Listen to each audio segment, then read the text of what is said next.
My name is Linda, and I'm 56 years old. I live in Charleston, South Carolina, in the same historic neighborhood where I raised my son Joshua.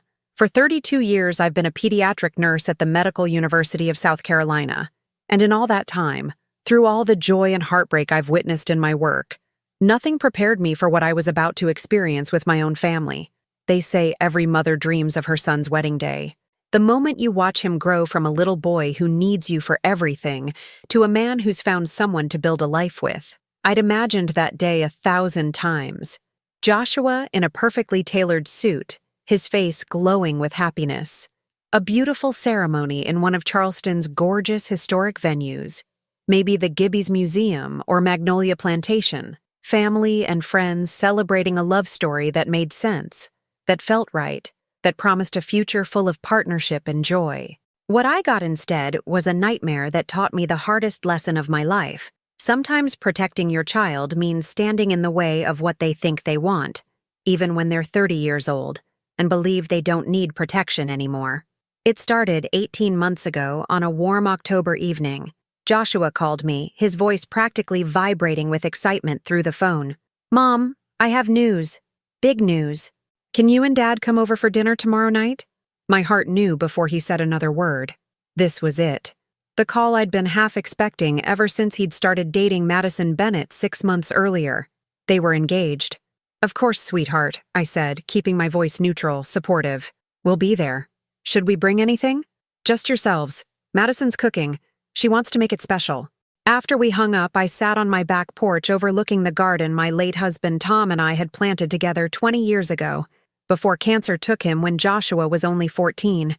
I'd raised our son alone from that point forward, working full-time while making sure he never felt the absence of his father more than necessary. We'd been a team, Joshua and me, partners in survival and then, eventually, partners in thriving. And now he was getting married. To Madison. I want to be clear about something from the start. I didn't dislike Madison initially. I barely knew her. They'd met at a tech company where Joshua worked as a software engineer and Madison was in marketing. She was 27, beautiful in that carefully curated Instagram way, with long blonde hair that always looked professionally styled, and a wardrobe that must have cost more than my monthly mortgage payment. The few times I'd met her, she'd been pleasant enough, a little distant maybe, a little too focused on her phone, but I'd chalked that up to generational differences. Young people were different now. Less present, more digital. It didn't mean she wasn't a good person or that she didn't love my son, but I'd noticed things. Small things. The way she barely touched the home-cooked meal I'd prepared when they came for dinner. The way she'd wrinkled her nose at my house. This 1920s craftsman that Tom and I had lovingly restored, as if it were somehow beneath her standards. The way she spoke about her own family, the Bennetts, who apparently owned a successful chain of car dealerships across South Carolina and had connections and influence that she mentioned often. Most telling, perhaps, was the way Joshua changed around her. My confident, funny, independent son became quieter, more deferential, always checking her reaction before laughing at a joke or expressing an opinion. It unsettled me, but I told myself it was just new relationship dynamics. People adjust to each other. Find their rhythm.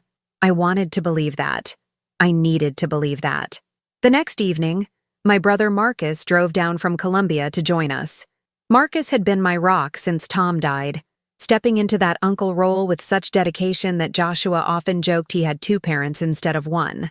Marcus was a family law attorney, practical and protective, and he'd been skeptical of Madison from the first time Joshua mentioned her. "Something about her doesn't sit right," he'd told me after meeting her once at a 4th of July barbecue I'd hosted. We'd been sitting on my porch after everyone left, drinking wine and watching fireflies dance across the garden. "She's got this entitled energy, like the world owes her something. And the way she talks about money, about status, about appearances, it's all surface. There's no depth there.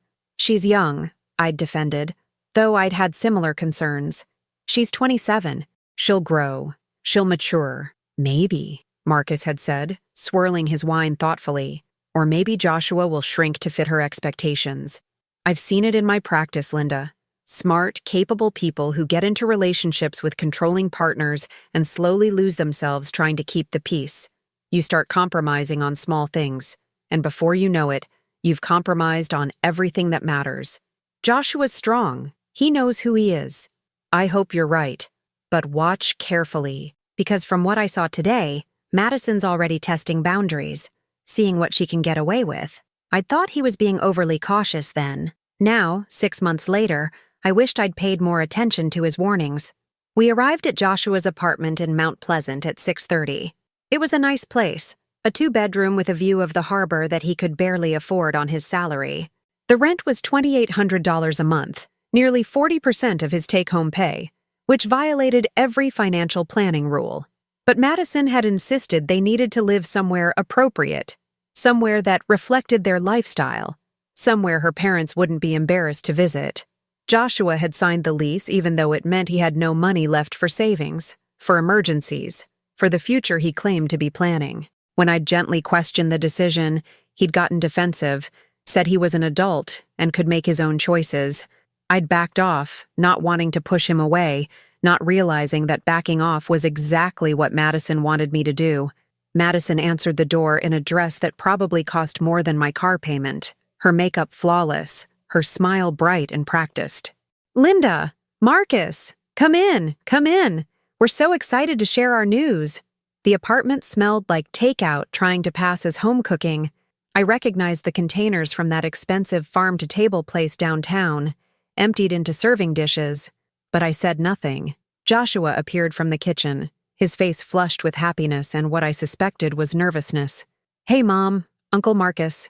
He hugged us both, holding on to me just a fraction longer than usual. "Thanks for coming."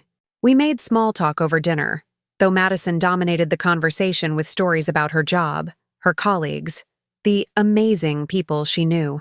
Finally, as we finished the main course, Joshua reached across the table and took Madison's hand. "So, we have an announcement," he said, his voice steady, but his eyes seeking mine for approval, for joy, for blessing. "Madison and I are engaged. We're getting married." I smiled. I stood. I hugged them both and said all the right things. "Congratulations! I'm so happy for you both. This is wonderful news." Marcus was more measured but polite, shaking Joshua's hand, kissing Madison's cheek, offering his congratulations with genuine warmth. "When's the big day?" I asked, sitting back down, already imagining a year or so of planning ahead, plenty of time to organize something beautiful and meaningful. "Next June," Madison said, her eyes bright with excitement. "June 15th. We've already booked the venue, actually. The Charleston Harbor Resort. It was the only date they had available, and I've dreamed of getting married there since I was a little girl." Something cold settled in my stomach. "You've already booked it? Before telling us?" "Well, venues book up so fast," Madison said, waving her hand dismissively. "You have to jump on these things. Besides, Joshua and I are paying for it ourselves, so we didn't want to burden you with decisions." Joshua was paying for it himself. With what money? He was still paying off student loans and struggling with that expensive rent. But I smiled and nodded, pushing down my concerns. "Of course. The harbor resort is beautiful. Have you thought about how many guests?" "Oh, we're keeping it intimate," Madison said. "Just close family and friends. Probably around 200 people." 200 people was intimate? Marcus caught my eye across the table. A tiny shake of his head that said, "Don't engage. Not now." We spent the rest of the evening discussing preliminary plans. Madison had ideas about everything: the flowers, the colors, the music, the food, the photographer. She'd clearly been planning this wedding long before Joshua had proposed, which, I learned, had happened only 3 days earlier on a beach in Hilton Head. "It was so romantic," Madison gushed. Joshua arranged for a private section of the beach, had rose petals everywhere, hired a photographer to capture the moment. It was absolutely perfect. Hired a photographer. More money Joshua didn't have. When we left that night, Marcus waited until we were in his car before speaking. "That girl is going to bankrupt him." "Marcus, don't." "I'm serious, Linda. Did you hear her talking about that wedding? The venue alone probably costs 20 grand. Add in everything else she's describing, and we're looking at $60,000–$70,000 minimum. Where does she think that money is coming from? They're both working. They'll figure it out." Joshua makes decent money, but he's not rolling in it. And from what I could tell, Madison's marketing salary isn't exactly covering her lifestyle either. Someone's going into debt for this wedding, and I'm betting it's your son. I didn't want to hear it. I didn't want to think about it. I wanted to be happy for Joshua, to believe that love would conquer practical concerns, that somehow everything would work out. I should have listened to Marcus. The first real red flag appeared 2 weeks later in the form of an email. Not even a phone call or a face-to-face conversation. An email. The subject line read, "Wedding Vision Board and Guest Considerations." I opened it at work during my lunch break, expecting maybe some photos of flower arrangements or color swatches. What I got instead was a 15-page document outlining Madison's complete wedding vision with subsections, bullet points, and highlighted non-negotiable elements. I sat in the hospital break room, my sandwich forgotten, reading through this document with growing disbelief. The venue was just the beginning. Madison had selected a specific wedding planner, Magnolia Events, one of the most expensive in Charleston. She'd chosen a designer for her dress, not a shop, but an actual designer who would create a custom gown. She wanted a live band, not just any band, but a 12-piece ensemble that specialized in upscale wedding entertainment. She wanted a videographer in addition to a photographer. She wanted specialty cocktails named after them. She wanted custom lighting installations. She wanted a cigar bar for the men and a champagne bar for the women. The list went on and on, each item more extravagant than the last. But it was the section titled Guest List Considerations that made my blood run cold. To maintain the elegant, sophisticated atmosphere we're creating, Madison had written, we need to be thoughtful about our guest list. This means carefully curating attendees who will appreciate and enhance the aesthetic experience. She then went on to list specific categories of people who should be reconsidered.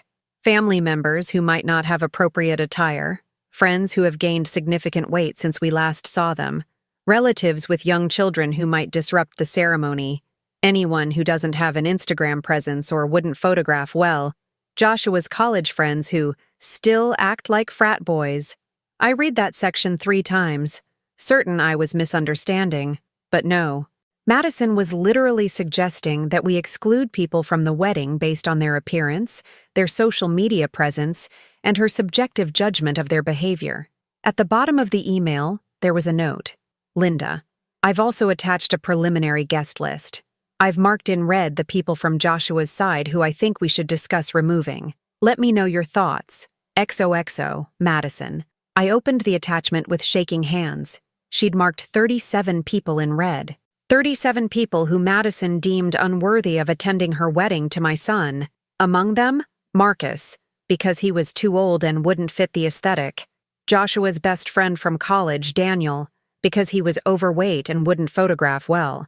My sister Janet, because she doesn't dress appropriately for upscale events. 3 of Joshua's cousins, all of whom had been his playmates growing up, because they were too country. And at the very bottom of the list, in bright red with a note attached, my name. Linda, I love you, but I'm concerned about having parents at the head table. It's becoming more popular for couples to have their wedding party there instead. Plus, your role would be minimal anyway since it's not traditional for the groom's mother to be heavily involved. Let's discuss you potentially sitting with other family at a regular table. Madison. I closed my laptop, stood up, walked to the bathroom and locked myself in a stall until I could breathe normally again.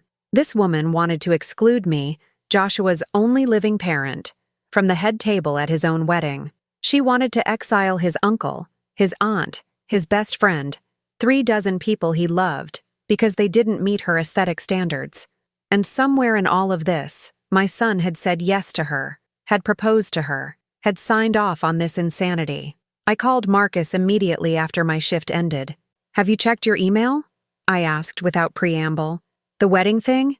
Yeah, I saw it. Linda, this is worse than I thought.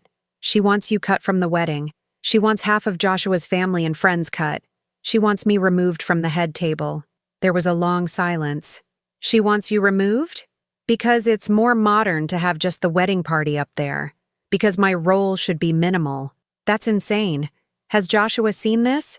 I don't know. I assume so. She said we in the email, like they decided this together. Call him, right now. This needs to be addressed before it goes any further. I called Joshua that evening. He answered on the fourth ring, sounding distracted. Hey, Mom, what's up? I'm kind of in the middle of something. Did you see the email Madison sent? About the wedding plans? A pause. Yeah, I saw it. She's really excited about the planning process. Joshua. I kept my voice calm, controlled. She wants to exclude Marcus from the wedding, and Daniel, and half your cousins.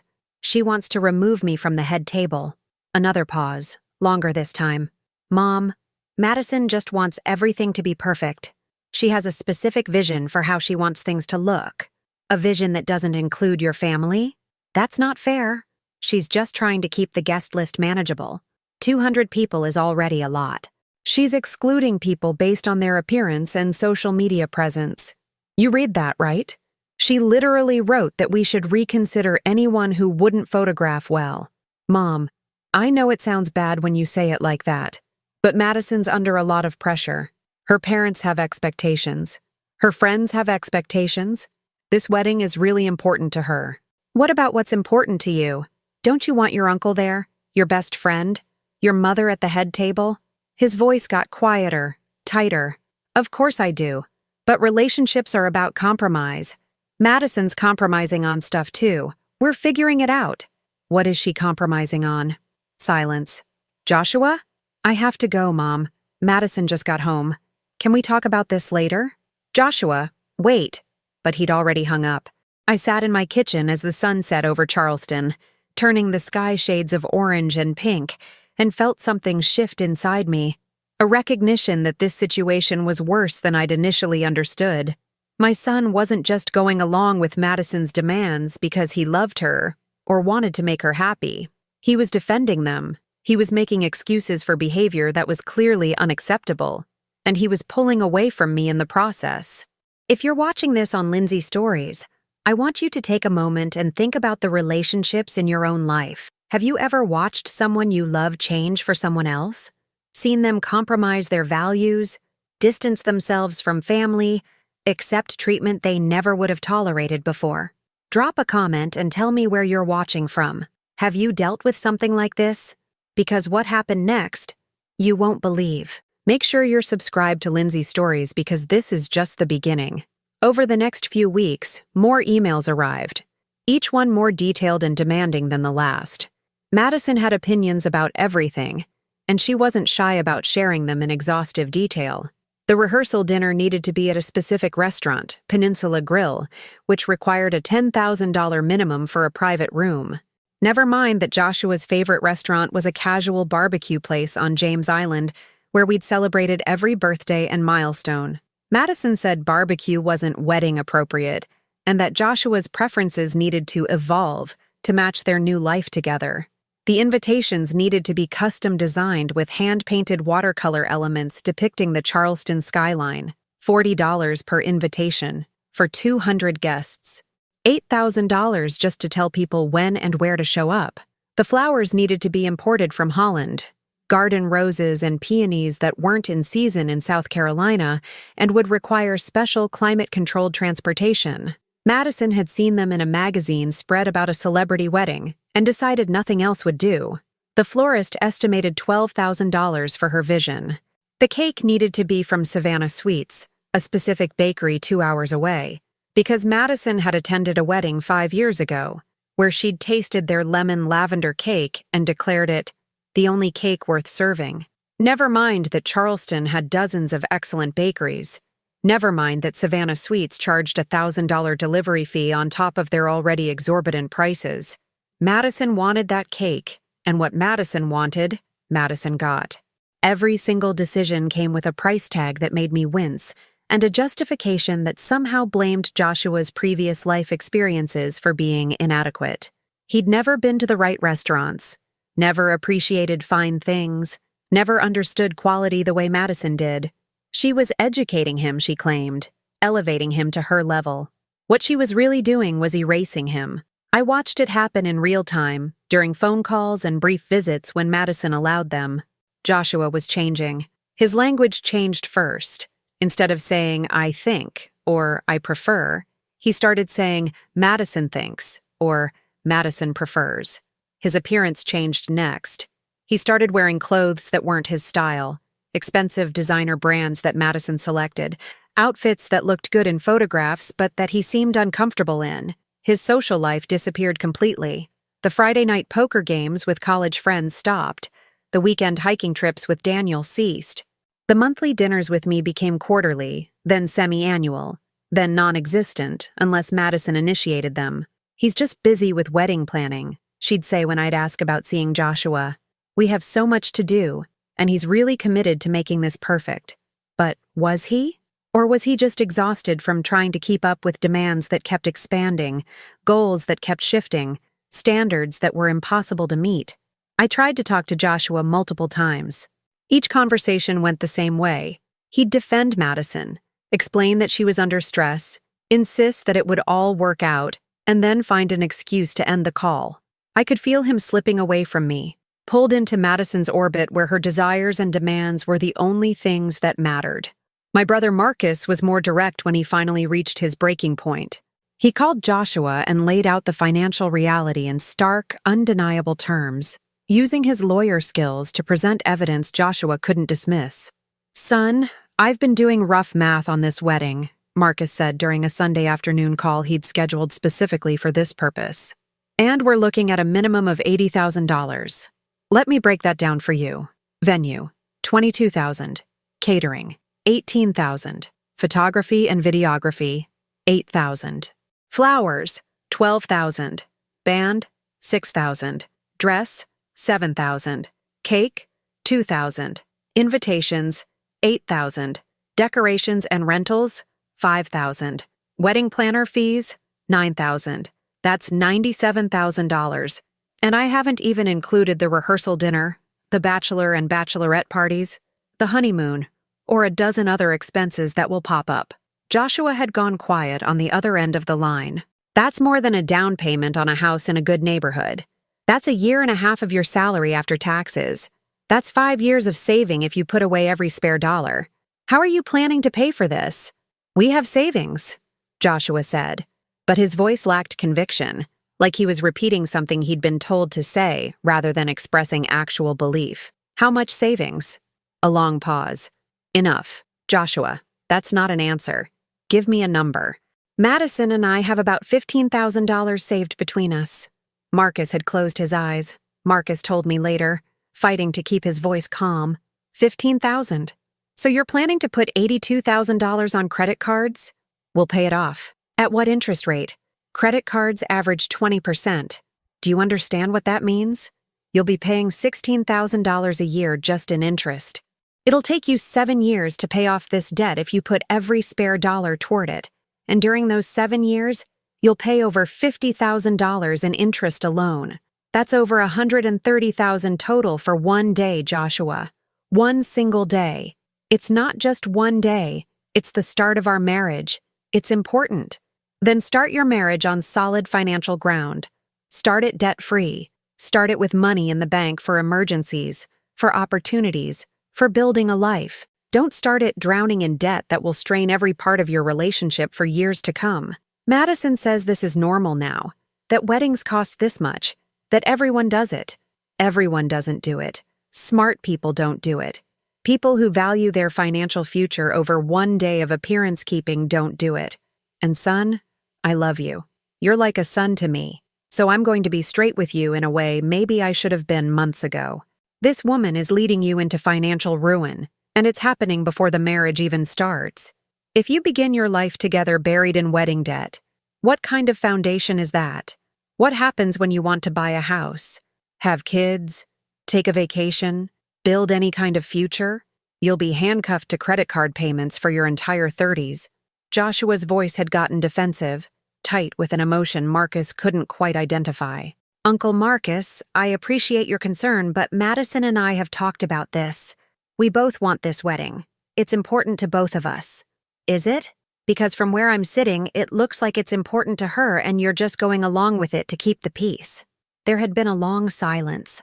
The kind that suggested truth was fighting its way to the surface, but couldn't quite break through. I need to go. Joshua finally said. Joshua, wait. But the line was already dead. Marcus called me immediately after. He's in deep, Linda. Deeper than I thought. She's got him completely turned around. What do? I don't know. But something's going to break. Either he's going to wake up, or this wedding is going to destroy him financially and emotionally. Maybe both. 3 months before the wedding, the situation escalated from troubling to devastating. Madison sent another email, this time with the subject line, "Final guest list decisions. No further discussion needed." The phrasing alone was telling. Not, "Let's finalize the guest list," or "Thoughts on these changes," but a declaration that decisions had been made and our input was neither requested nor welcome. She'd gone ahead and made cuts on her own, without consulting Joshua in any meaningful way, without consulting me, without considering the relationships involved, the history shared, the bonds that mattered. She'd simply decided who was worthy of attending and who wasn't, based on criteria that had nothing to do with love or connection and everything to do with appearance and social positioning. 32 people were removed from the guest list with clinical precision. Among them, Marcus, because at 63 he was too old for the aesthetic we're creating and wouldn't photograph well with the younger crowd. Daniel, Joshua's best friend since freshman year of college, was cut because he'd gained weight since graduation, and Madison claimed he wouldn't fit the visual cohesion of the wedding party photos.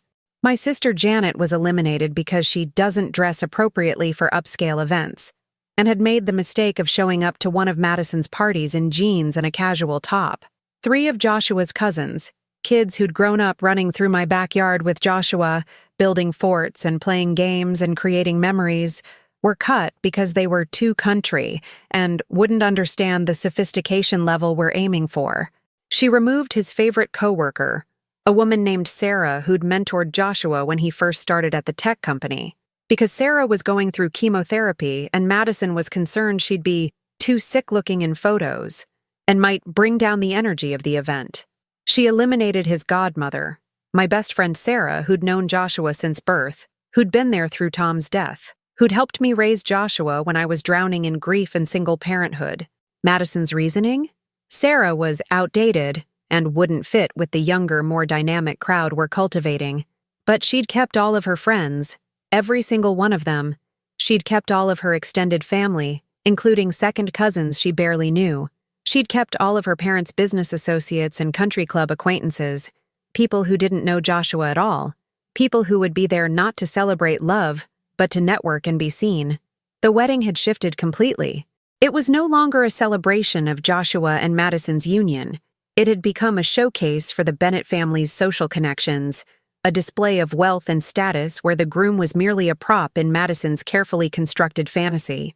I printed the email, highlighting the deletions in yellow, and stared at it for an hour before I could trust myself to speak to anyone about it. The cruelty was breathtaking, the calculation behind each cut, the complete disregard for Joshua's feelings, for family bonds, for simple human decency. These were people who loved Joshua, people who'd been there for him through every milestone, people who'd celebrated his victories and comforted him through his losses.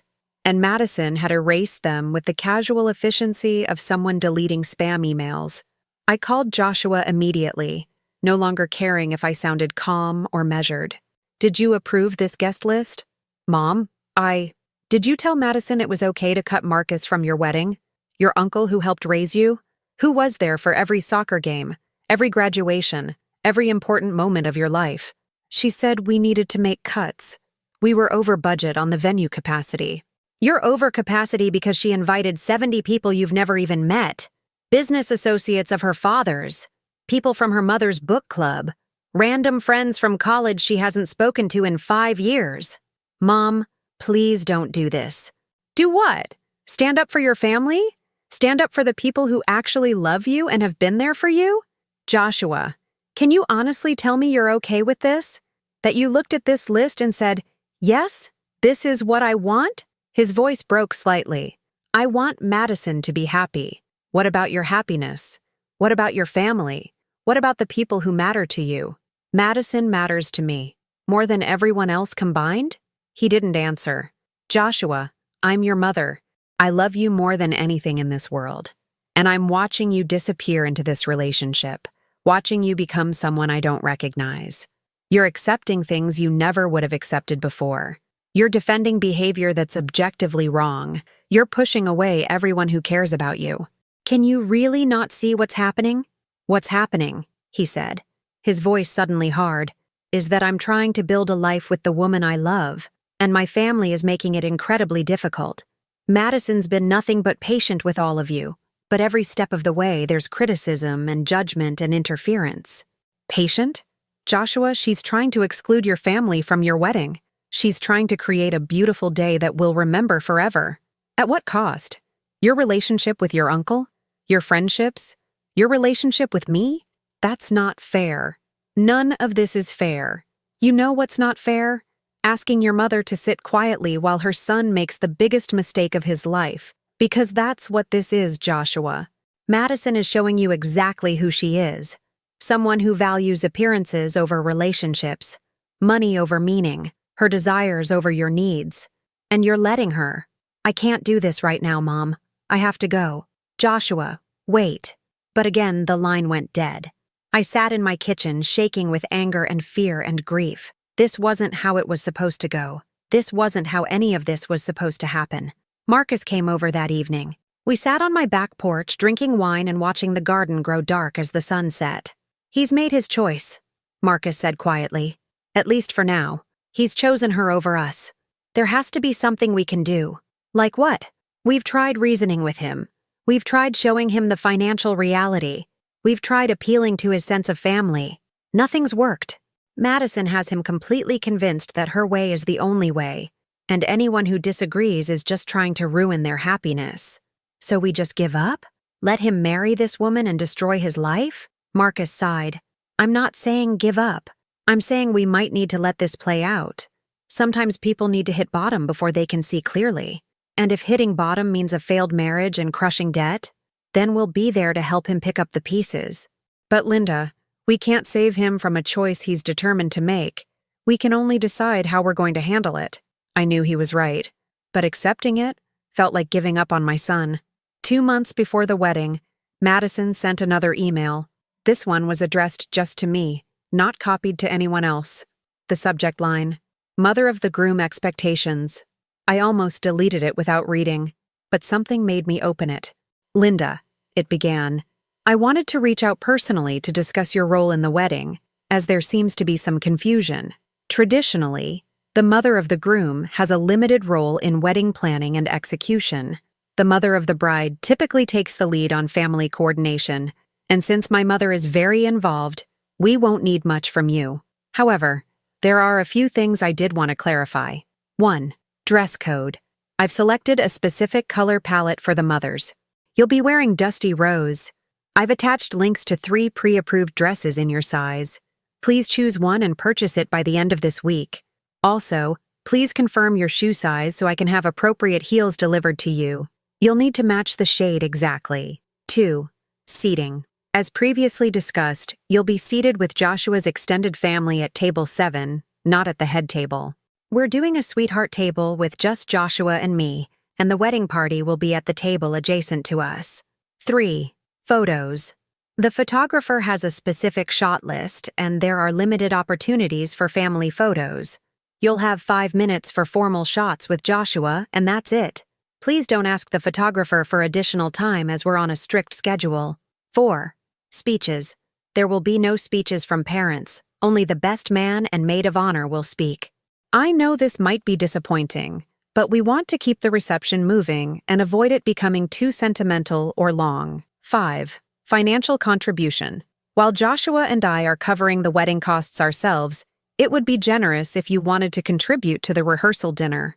I've planned something at the ordinary with a budget of $12,000.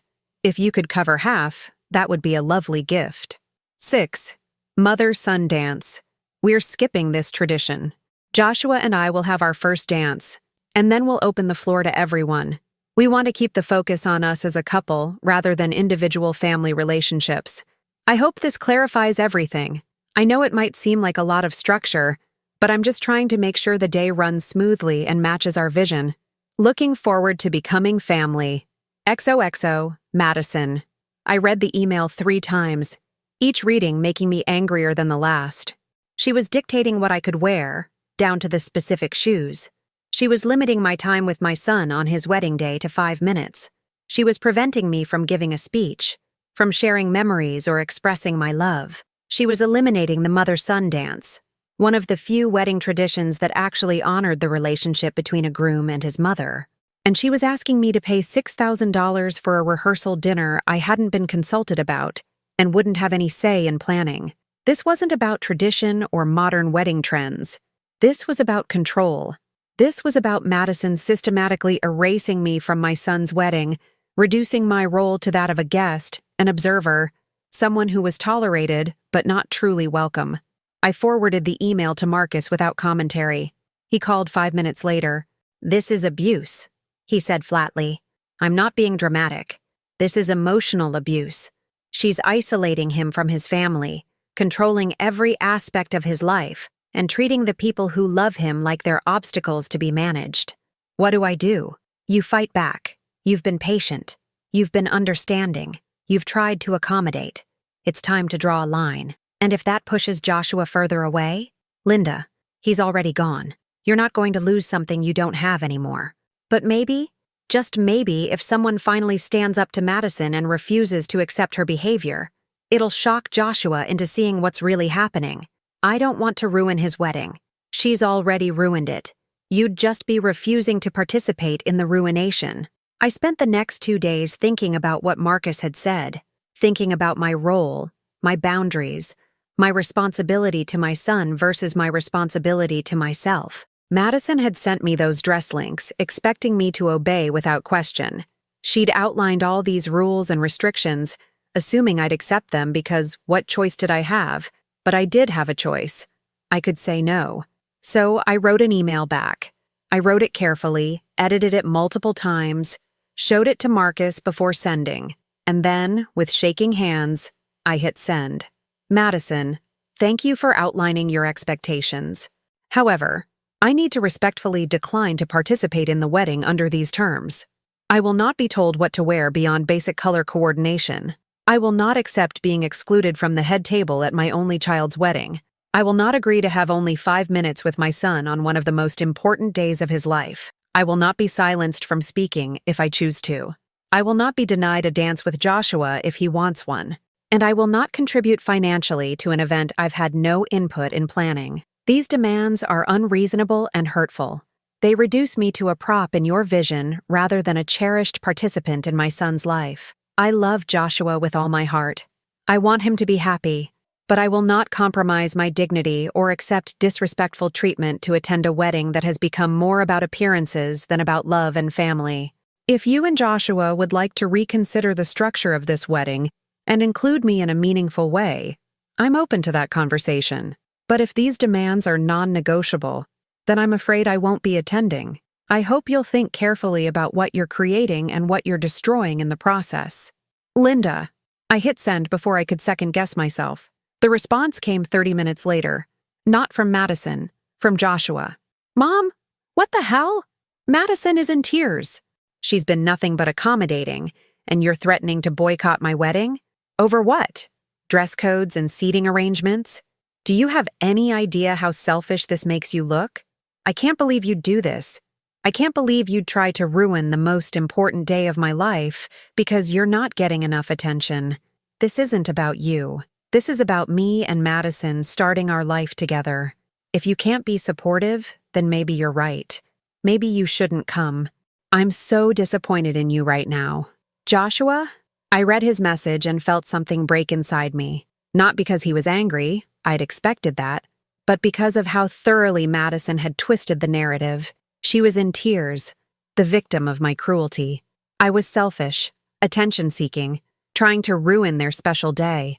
Never mind that she'd tried to exclude me from meaningful participation. Never mind that she'd systematically removed his family and friends. Never mind that every single demand had come from her, not from him. In Madison's version of events, shared with Joshua and probably her entire family, I was the villain, the overbearing mother who couldn't let go. the jealous woman who couldn't stand to see her son happy with someone else, and Joshua believed her. I called him. He didn't answer. I called again. Again. Finally, on the 5th try, he picked up. What, Mom? Joshua, please. Can we talk? Really talk?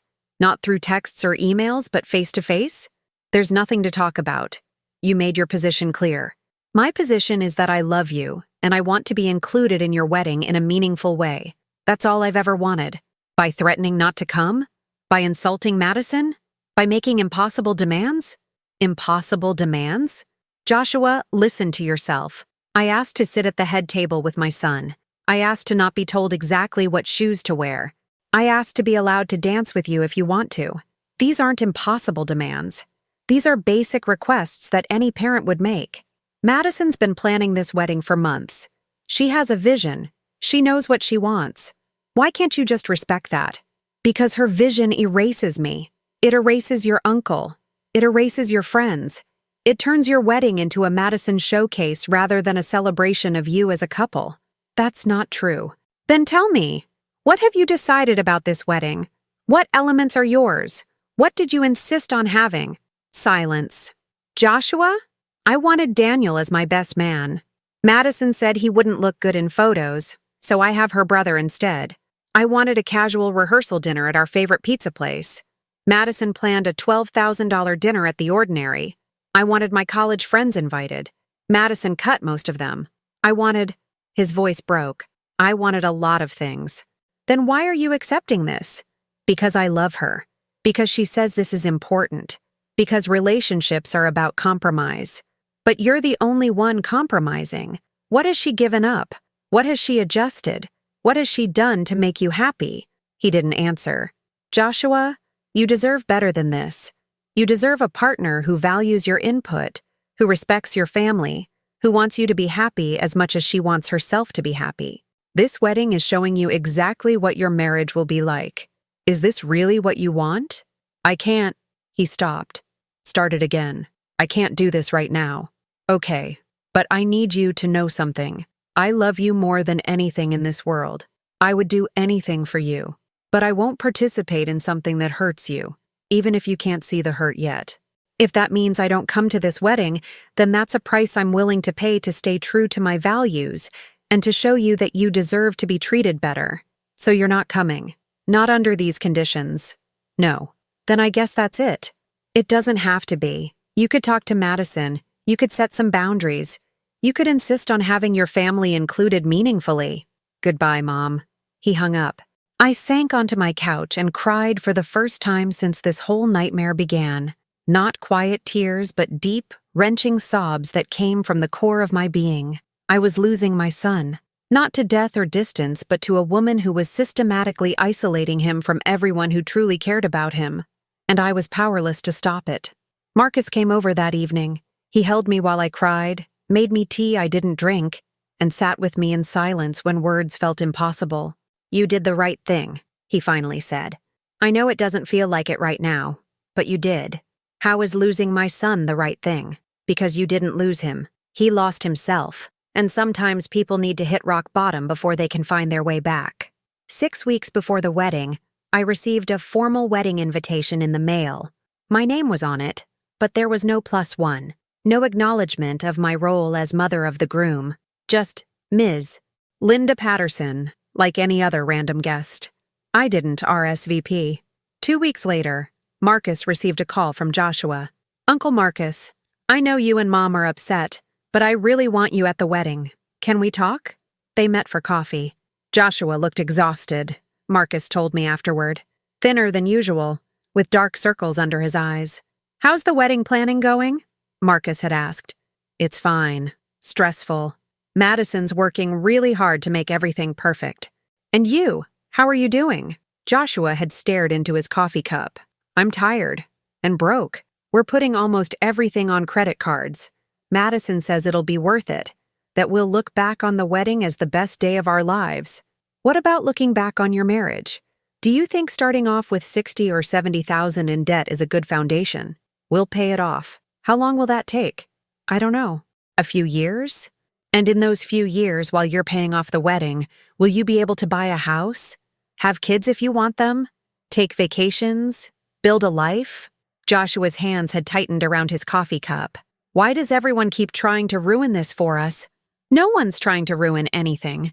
We're trying to save you from a mistake that will impact the rest of your life. Marrying Madison isn't a mistake. Marrying Madison might not be.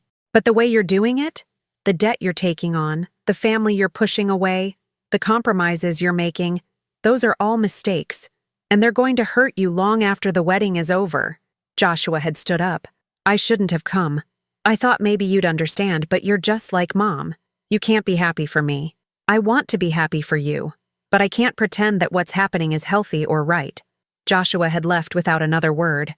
That conversation was 3 weeks ago. Since then, silence.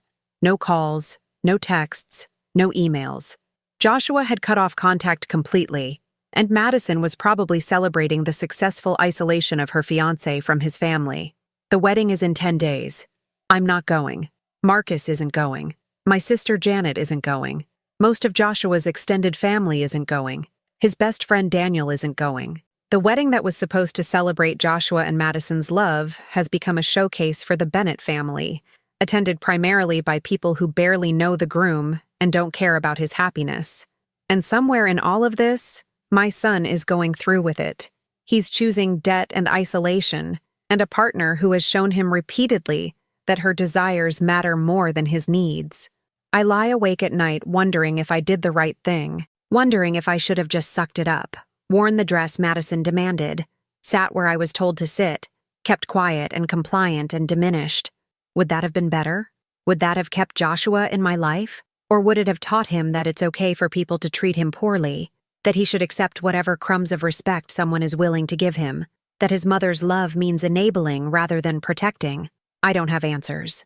I just have this crushing weight of grief and fear and hope that somehow, someday, Joshua will see what Madison really is, that he'll recognize the warning signs I saw from the beginning, that he'll find the strength to either set boundaries within his marriage or walk away from it entirely. If you're still watching this on Lindsay Stories, I want to say something important.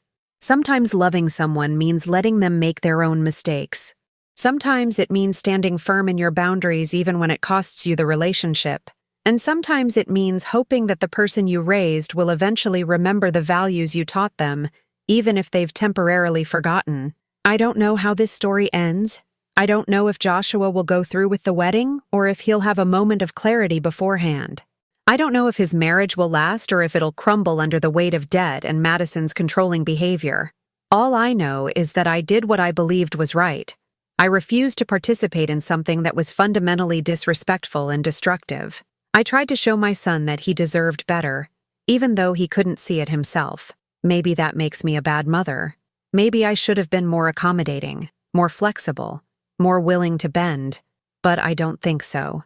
I think setting boundaries, even painful ones, is sometimes the most loving thing you can do. The day of the wedding arrived on a perfect June morning, one of those days that Charleston does so well. The sky was clear and impossibly blue, the temperature warm but comfortable, the humidity manageable for once. The air smelled like jasmine and salt water, and the live oaks draped with Spanish moss swayed gently in the breeze coming off the harbor. It was the kind of day that makes you believe in new beginnings and happy endings. I stayed home, tended my garden, the one Tom and I had planted together all those years ago. The roses were blooming, pink and white and red, their fragrance filling the air. I deadheaded flowers, pulled weeds, watered plants, did all the familiar tasks that usually brought me peace. But there was no peace that day. Only a crushing awareness that somewhere across town, my son was getting married, and I wasn't there, that he was taking one of the most significant steps of his life, and his mother was conspicuously absent. I tried not to think about what was happening at the Charleston Harbor Resort, tried not to imagine Joshua standing at the altar in his tuxedo, waiting for Madison to walk down the aisle, tried not to picture the ceremony I'd dreamed about for years, but would never witness. Tried not to wonder if he'd look for me in the crowd, if he'd feel my absence like a physical ache, or if Madison had successfully erased me so thoroughly that he wouldn't even notice I wasn't there. My phone rang at 2:30 in the afternoon. An unknown number. I almost didn't answer, assuming it was a spam call or a telemarketer, but something, instinct, hope, maternal intuition, made me pick up. "Is this Linda Patterson?" A woman's voice, professional but kind, with an undercurrent of concern. "Yes. Who's this?" "My name is Angela Martinez. I'm the wedding coordinator at the Harbor Resort. I'm calling because there's been a situation with Joshua Patterson's wedding." My heart stopped. Literally stopped for a fraction of a second before kicking back into overdrive, racing so fast I felt dizzy. What kind of situation? Is Joshua okay? Is he hurt? He's fine physically. He's not injured. But the wedding has been postponed indefinitely. And Joshua is asking for you. He's pretty upset and won't talk to anyone else. He keeps saying he needs his mother. Could you come to the resort? I was in my car within 5 minutes. Not even bothering to change out of my gardening clothes, dirt still under my fingernails, my hair pulled back in a messy ponytail. I drove to the resort with my heart in my throat, running through every possible scenario. Had someone been hurt? Had there been an accident? Had Madison changed her mind? Had Joshua? The drive felt endless despite only taking 20 minutes. Every red light, every slow driver, every obstacle between me and my son felt intolerable. I parked haphazardly in the resort's lot, not caring if I was in a proper space, and rushed inside. Angela was waiting in the lobby, a professional-looking woman in her 40s with kind eyes and a concerned expression. "Ms. Patterson? Thank you for coming so quickly. Where is he? Follow me." She led me through the resort's elegant corridors, past the ballroom where the reception was supposed to be held, past confused guests lingering in hallways not sure what to do, past for Joshua. He looked up, and I saw that he'd been crying. His eyes were red and swollen, his face pale. "Mom." His voice broke on the word. "I'm so sorry. I'm so sorry." I sat down beside him and pulled him into my arms the way I had when he was little and something hurt. He held on to me and cried like his heart was breaking. And maybe it was. "What happened?"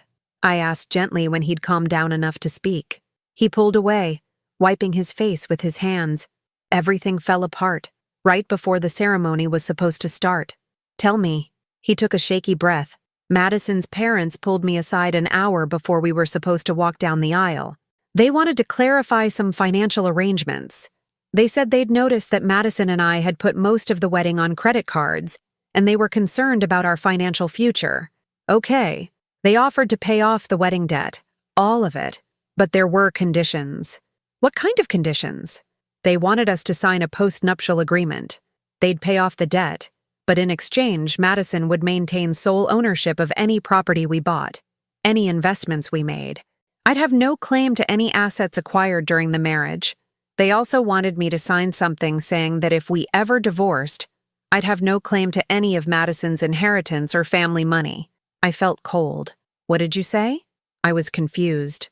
I asked Madison if she knew about this, if we'd discussed it.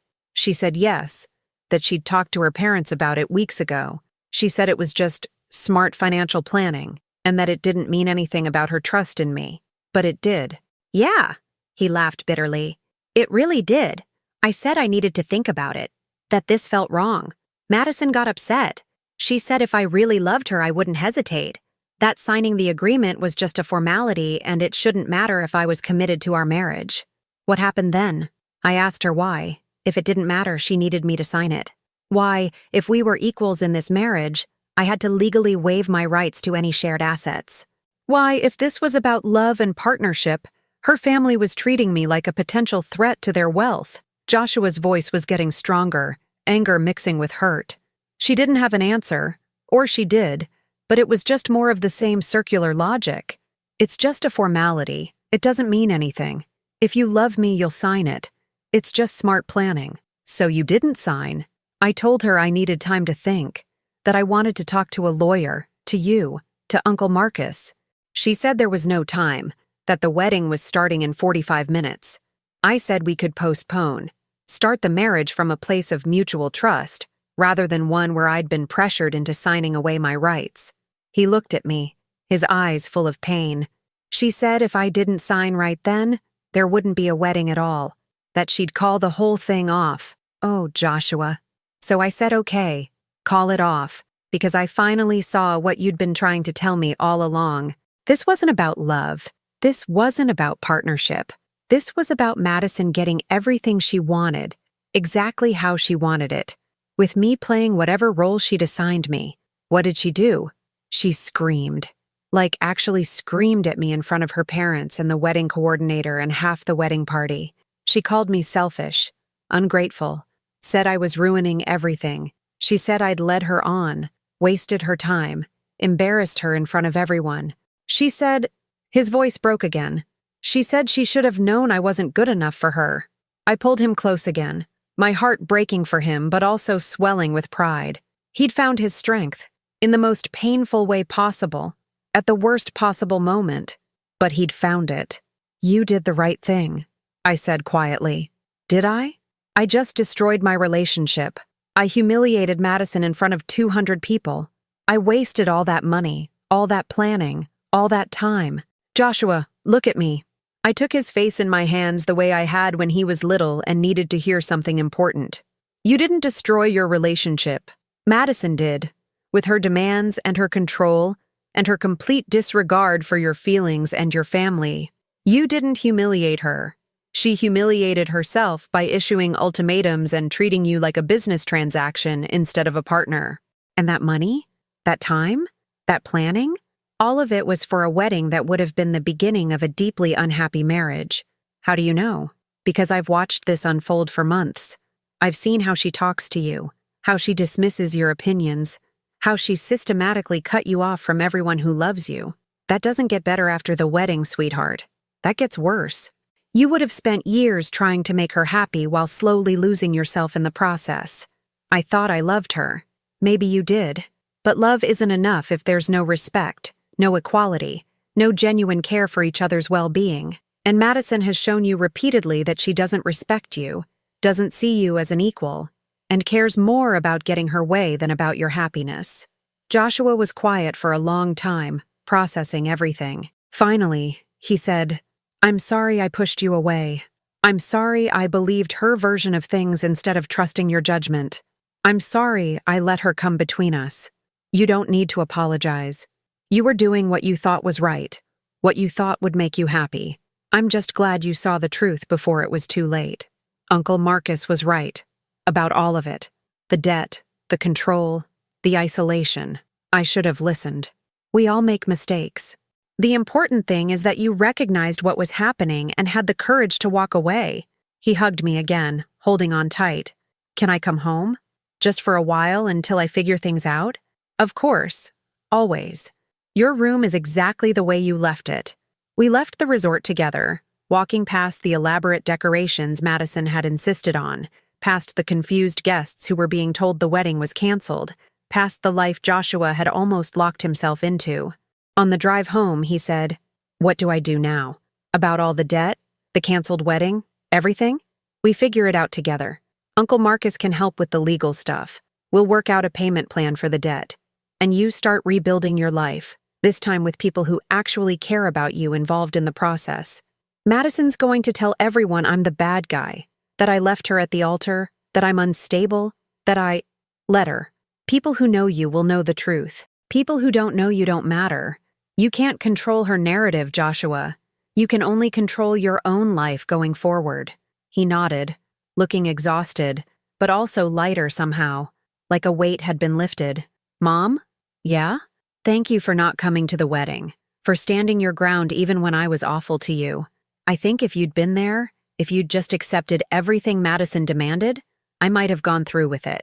I might have signed that agreement and married her and spent years trying to figure out why I was so miserable. I'm your mother. My job is to protect you, even from yourself sometimes. Over the next few weeks, Joshua moved back home temporarily. We worked with Marcus to understand the full financial damage, the debt that had been accumulated, the deposits that were non-refundable, the mess that needed to be untangled. It was substantial. About $48,000 in total debt, split between Joshua and Madison, but at least it was wedding debt, not wedding plus divorce debt. At least he'd escaped before legally binding himself to someone who saw him as property rather than a partner. Madison tried to contact him multiple times, Angry texts, then apologetic ones, then manipulative ones about how they could work through this, how she'd been under pressure from her parents, how she'd make changes if he'd just give her another chance. Joshua blocked her number after a week. Her friends and family launched a social media campaign painting Joshua as a villain who'd abandoned his bride at the altar. But Joshua's friends, the ones Madison had tried to exclude from the wedding, rallied around him. They shared their own stories of Madison's behavior, her demands, her treatment of Joshua. The truth came out, slowly but surely, and while some people still believed Madison's version, the people who mattered knew what had really happened. 3 months after the canceled wedding, Joshua signed a lease on a modest apartment, started working with a financial counselor to pay down the debt, and began rebuilding his life on his own terms. "I'm not ready to date again," he told me over dinner one evening. "I need to figure out who I am outside of that relationship, what I actually want versus what I was told to want." "That's healthy," I said. "Take your time. But I do know one thing." "What's that?" "Next time, if there is a next time, I'm going to listen when the people who love me express concerns. I'm going to pay attention to red flags instead of making excuses for them. And I'm going to value partnership over perfection." "That sounds like wisdom hard-earned," he smiled. "Very hard-earned, painfully earned, but earned nonetheless." 6 months later, I ran into Madison at a grocery store downtown. She looked different, smaller somehow, less polished. She saw me and her face hardened. "I hope you're happy," she said. "You destroyed our relationship." "I didn't destroy anything," I said calmly. "I simply refused to participate in something that was harmful to my son. He would have been fine. We would have been happy. Would you? Or would he have spent years trying to meet impossible standards while you spent his money and isolated him from his family?" She opened her mouth, then closed it. For a moment, I saw something in her eyes that might have been recognition or regret. But then it was gone, replaced by anger. "You don't know anything about us. I know enough. I know my son is happier now than he was during the entire time you were together. I know he's rebuilding his life, his relationships, his sense of self, and I know that's worth more than any wedding could have been." She walked away without another word. I don't know what happened to Madison after that. I heard through Joshua that she started dating someone else quickly, another man with resources she could tap into. I heard the pattern repeated, demands and expectations and control, but that wasn't my concern. My concern was Joshua, who was healing and growing and learning what he actually wanted from life. He's dating someone new now, someone kind and funny, who likes his family and doesn't issue ultimatums. It's early, and I'm trying not to get too invested, but from what I've seen, she treats him like an equal, like a partner, like someone whose opinions and feelings matter. That's all I ever wanted for him. Looking back on everything that happened, I don't regret my decision to stand firm. I don't regret refusing to participate in a wedding that was fundamentally disrespectful and destructive. I don't regret being willing to lose my relationship with Joshua temporarily to show him that he deserved better. Because in the end, he found his way back. Not just to me, but to himself. And that's worth everything. If you're watching this on Lindsay Stories and you've made it this far, thank you for listening to my story. If you're dealing with something similar, watching someone you love be controlled or manipulated, trying to decide whether to speak up or stay quiet, I hope my experience helps you find your answer. Sometimes love means letting go. Sometimes it means standing firm. Sometimes it means being willing to be the villain in someone else's story so you can be the hero in your own. Drop a comment and let me know your thoughts. Have you ever had to make a choice like this? Share this video with someone who might need to hear it. And make sure you're subscribed to Lindsay Stories, because sometimes the best stories are the ones that teach us what real love actually looks like. My name is Linda. I live in Charleston, South Carolina. I'm a mother, a nurse, a survivor of the worst wedding planning nightmare imaginable. And I'd do it all again in a heartbeat if it meant protecting my son. That's everything. "I'm not ready to date again," Joshua told me over dinner one cold November evening, about 5 months after everything had fallen apart. We were at his new apartment, eating the lasagna I'd made, sitting at his mismatched thrift store dining table. "I need to figure out who I am outside of that relationship first. I need to understand what I actually want versus what I was conditioned to want. I need to learn to recognize red flags before I'm in too deep to see them clearly. That's incredibly mature, I said, proud of the self-awareness he was developing. Madison's already engaged again. Did you know that? I did know. I'd heard through the Charleston gossip network, that invisible web of social connections that spreads information faster than any formal news source. She'd started dating a lawyer from her father's firm barely a month after the canceled wedding. They'd gotten engaged after 3 months. The wedding was planned for next spring, and apparently it was going to be even bigger and more expensive than the one she'd planned with Joshua. How do you feel about that? I asked carefully. Joshua was quiet for a moment, really thinking about the question. Honestly, I feel sorry for him. Sorry for whoever she's with, because she hasn't changed. She's just found a new person to mold into whatever role she needs them to play. And maybe he'll see it before it's too late, or maybe he won't. But either way, I'm grateful I got out when I did. Do you regret the time you spent with her? The relationship itself? No. I mean, I regret how it ended. I regret the debt and the family relationships that were damaged and the pain I caused everyone. But the relationship itself taught me things I needed to learn. About myself, about what I want in a partner, about the importance of boundaries and communication, and maintaining your sense of self even when you love someone. Those are lessons I wouldn't have learned any other way. 6 months turned into a year. Joshua paid down his debt steadily, making more than the minimum payments whenever he could, watching the balance slowly decrease. He got promoted at work, a well-deserved recognition of the skills and dedication he'd been showing for years. He reconnected with friends he'd lost touch with during the Madison era, rebuilding those relationships with intention and care. And then, about 14 months after the canceled wedding, he met someone new. Her name was Rachel, and she was a middle school teacher who lived in his apartment complex. They met in the laundry room, of all places, when Joshua's washer broke mid-cycle, and Rachel offered to let him use hers. They started talking, discovered they both liked hiking and cooking and obscure science fiction novels, started having coffee together on Sunday mornings, started going on actual dates that didn't involve expensive restaurants or social performance. Joshua brought her to meet me after they'd been dating for 2 months, which felt significant. He'd dated Madison for 6 months before I met her, and even then it had felt perfunctory, like he was checking a box rather than genuinely wanting to introduce someone important to his mother. Rachel was different from Madison in every possible way. She dressed casually in jeans and a sweater, her hair pulled back in a simple ponytail. No designer labels or expensive jewelry or carefully curated appearance.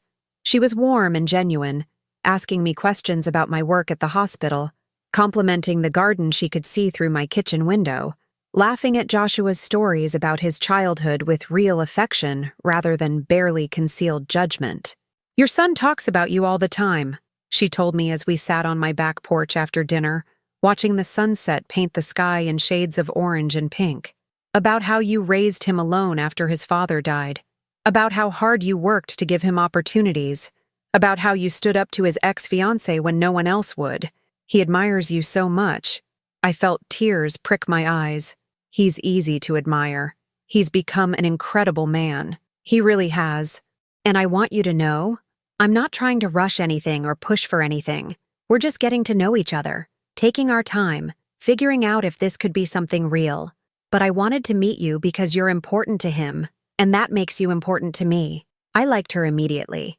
Not just because she was different from Madison, though that certainly didn't hurt, but because she saw Joshua clearly, valued him genuinely, treated him like an equal partner rather than a prop in her life story. They've been together now for 8 months, and it's a completely different experience watching this relationship develop. Joshua is himself around her, funny and thoughtful and sometimes awkward, expressing opinions without checking her reaction first, making plans without seeking her approval. Rachel encourages his friendships, joins us for family dinners without complaint, talks about their future in terms of we and us, rather than making unilateral demands about how their life should look. "Is it always this easy?" Joshua asked me recently. "Like, Rachel and I disagree on things sometimes, but we talk about it and find compromises that work for both of us. We both contribute to decisions. We both respect each other's boundaries. It feels almost too simple after everything with Madison. It's not too simple, I assured him. It's healthy. This is what relationships are supposed to feel like. Partnership, not performance. Mutual respect, not unilateral control. It seems easy because you're with someone who actually values you instead of trying to change you. Looking back on everything that happened with Madison, I still believe I made the right choice. Standing up to her demands, refusing to participate in a wedding that fundamentally disrespected my son and his family, being willing to lose my relationship with Joshua temporarily to show him he deserved better, those were the hardest decisions I've ever made. Harder than raising him alone. Harder than working double shifts to keep our house. Harder than watching him hurt and not being able to immediately fix it. But they were the right decisions. Because sometimes loving someone means letting them make their own mistakes. Sometimes it means standing firm in your boundaries even when it costs you the relationship.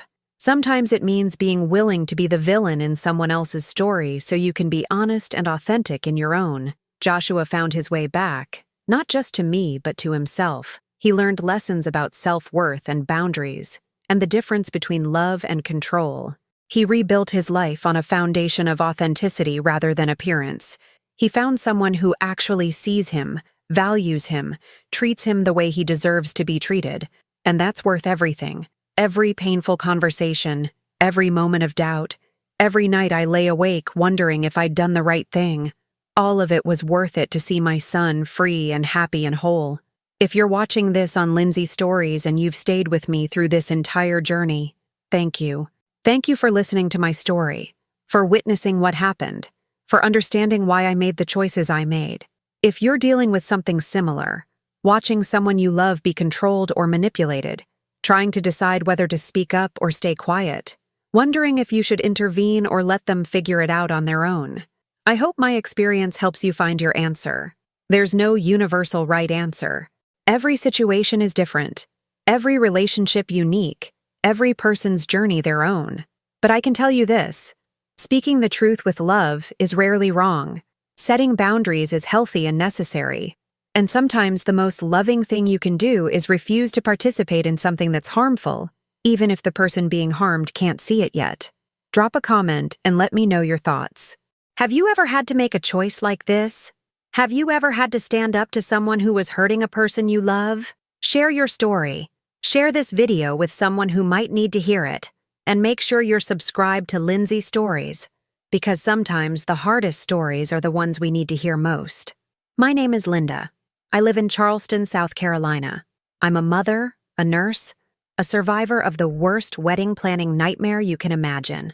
I'm someone who learned that protecting your child doesn't end when they turn 18. That boundaries are a form of love, and that sometimes the bravest thing you can do is stand firm when everything in you wants to give in. I'd do it all again in a heartbeat. Every difficult conversation, every moment of conflict, every time I had to choose truth over peace. Because my son is happy now. He's healthy. He's thriving. He's building a life that's actually his instead of one that was imposed on him by someone who saw him as a project rather than a person. And that's everything.